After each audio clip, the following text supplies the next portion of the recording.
Good morning mga lods, mga ma'am, mga sir, welcome to my vlog. So ngayon yung atin pong content kung papaano po natin i-control yung mga weeds, yung mga damo, kagaya po ng kugon.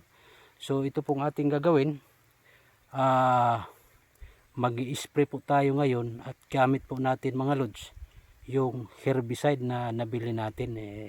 Talagang para po ito sa kugon at talagang makita po talaga yung resulta na talagang namamatay po talaga ang kugon. So ngayon tuturuan ko po kayo kung paano po ang aking ginagawa, yung pagtitimpla o pagmimix po ng herbicide sa isang tank, itong sprayer.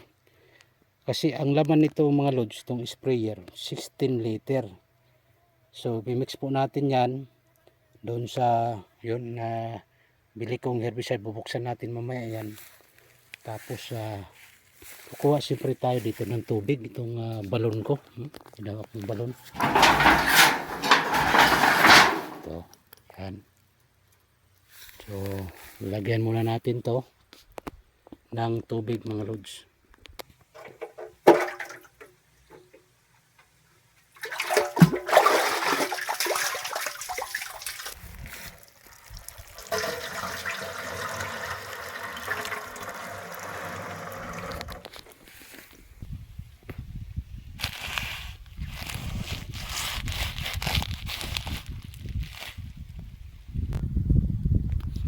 So ito guys, makita ko lang po guys itong ating nabili na herbicide.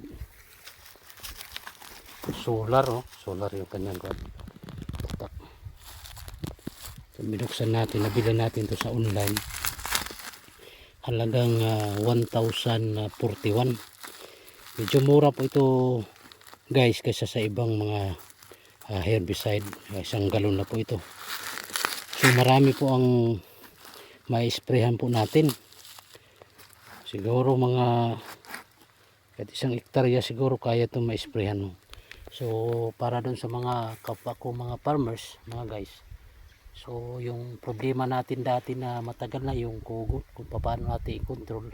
Kasi yung kugon talaga once na ina-scatter mo yan or pinutol mo yan, sa loob lang guys ng 3 araw, 4 araw, tumutubo na naman yan. Kasi kaya yan talaga ang malaking problema ng mga farmers. So ngayon mayroon na pong mga chemical or herbicide na kung saan para po sa pag control ng kugon. Kaya itong ginagawa ko, yung takip nito, 7 takip nito, lagay dun sa 16 liter na tank.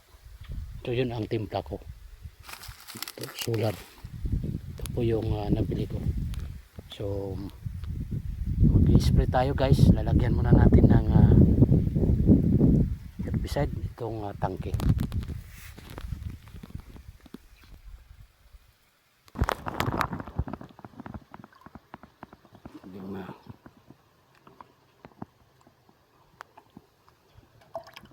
Anim.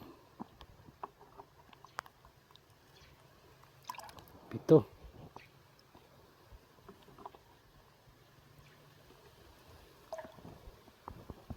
Haluin po natin guys para ma-mix talaga yung chemical dito sa tubig. Pwede kong nozzle yung sprayhan. Yes lods, ito nga lods, nag-i-spray na po tayo itong mga tanim ko ng saging at niyog. So in-sprayhan po natin lods yung mga damo na tumutubo rito kagaya ng kugon, yun talaga yung una-unang kalaban talaga ng mga tanim, yung kugon. Kasi pag maraming kugon, di talaga kaagad na kalaki yung mga pananim dahil yung kaagaw nga sa nutrient. So itong in-spray natin lods, mag-aantay po tayo nito ng 5 araw. So papakita ko lang sa inyo no, lods, no, yung resulta ng ating in-sprayan. So 5 days, unti-unti na po itong magkukulay brown yung mga damo na yan. So ang the best dito lods,